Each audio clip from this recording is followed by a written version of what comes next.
Alright, call all y'all about Shalom. Shalom to the elect. This video is a quick video, just going in to show who is pulling most of the strings over here in Babylon. Now you have a lot of those Amalekites, they run the banks and do a lot of backroom deals. So Babylon is juiced in with them. So if they need any assistance, any help, you see what he's saying right here clearly. Now I'm gonna get a few precepts real quick.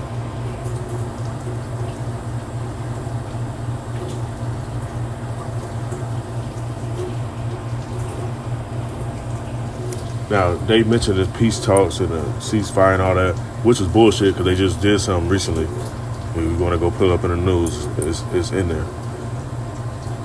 There wasn't no ceasefire. They made a stop for like a few days, and they was about to shoot the missiles. The Most High putting the spirit of war on them. Like the scriptures mention, it's a time for peace, it's a time for war. And right now, there's war going on. Now, the book of Psalms, chapter 55, verse 21, it says, the words of his mouth were smoother than butter, but war was in his heart. His words were softer than oil, yet were they drawn swords. Now, it mentioned this peace and making stuff great again. How does Esau get their way? Through war, destruction, robbing, raping, pillaging, so on and so on. That's their track record. And the world is waking up to that. So I'm going to let a little bit more of this play. I'm going to pull a few more precepts that come to mind. Now, listen to what he said.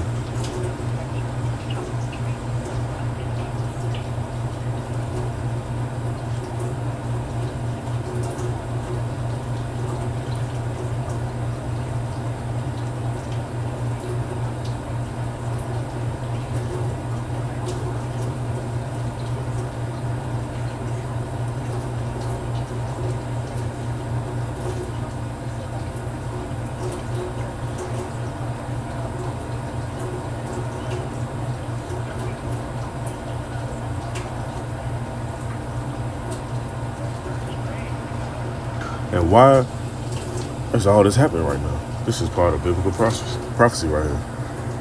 Let's get this real quick.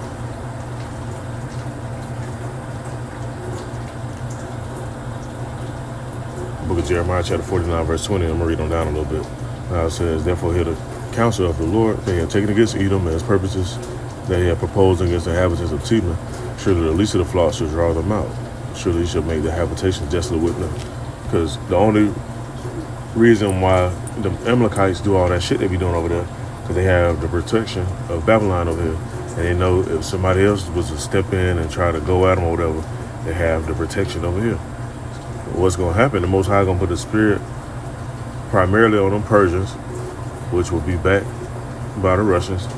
Going to put his spirit on them, as it's written in the scriptures. It's not my personal words. He's going to stir their spirit up, and they're going to go at Amalek. Now, it says, surely the least of the flock should draw them out. Surely he should make the habitation desolate with them. The earth is moved at the noise of their fall. Why? Because once certain missiles go off, it causes earthquakes. It causes the earth to shake. Not only that, it's going to be made known. Like, oh, shit, they serious. They're not playing around. People going to be shook up. It says, at a cry of the noise thereof was heard in the Red Sea.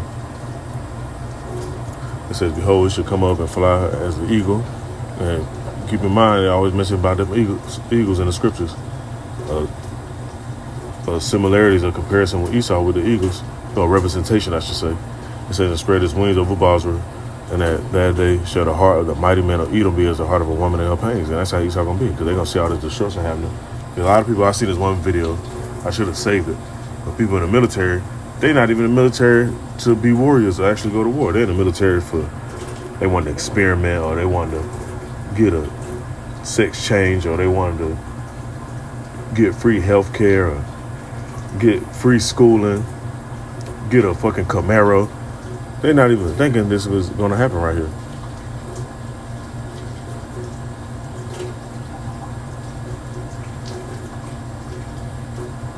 Verse 23 says, concerning Damascus, her mouth is confounded and apart, for they have heard evil tidings, they are faint-hearted, they have sorrow on the sea, it cannot be quiet. Damascus is waxed feeble, and turned of herself to flee, and fear hath seized on her. Anguish and sorrows have taken her as a woman that travailed. How is a city of praise not left? the city of my joy. Therefore, her young man shall fall in her streets. All the men of war shall be cut off in that day, saith the Lord of hosts. And I will kindle fire in the wall of Damascus, and it shall consume the palaces of Benadad. Now, this prophecy right here is going to take place over there in that region over there. Those men and that military and all that, they're going to get wiped out, as it is written. Because right now, the only thing that's really protecting them when the missiles go off is the Iron Dome. There's going to be a moment when that Iron Dome don't work. And also, I was looking at something else. Esau don't purchase one to put over Babylon. Now, why would they put one over here? And I'm going to just get ready to end this off on one precept.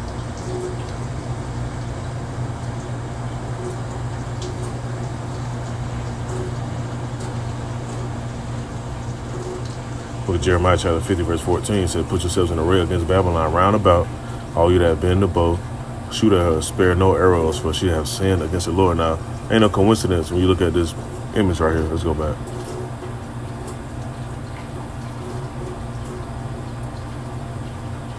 You got the refill, whatever planet is, Slocky, if I'm misquoting what that is exactly. And you look on the contrary, on the opposite side, you got the arrows going off, which signify the missiles. And as the guy mentioned in this video, when it's facing one side, Esau like to use symbolism. They never really do too much they never do nothing without it being known. Even the Most High makes sure stuff is known before it happens. Matter of fact, I'm gonna get at it in on that precept right there. When you look at this video right here in this picture, you look on the right side, you see arrows shooting off. That's the times we in. Now, let me get this precept right here.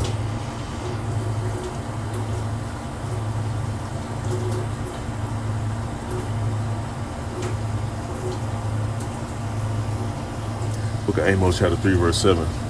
And this is what a lot of people can't grasp and understand, but hey man, they gotta take that up with the Most High. The Most High share this, give them insight and spiritual guidance to understand what's going on and understand his word and be able to share his word. My book of Amos chapter 3 verse 7 says, surely the Lord Yahweh will do nothing, but he revealeth his secret unto his servants the prophets. And he makes sure his words are known, make sure prophecy is known. The word is being published and spoken of around the four corners of the earth, so that way when stuff take place, people can't say, oh, I ain't hear it. I ain't know about that. People know now. So I just want to bring this out. I don't want to write this out as edifying. Call all Yahweh Shalom.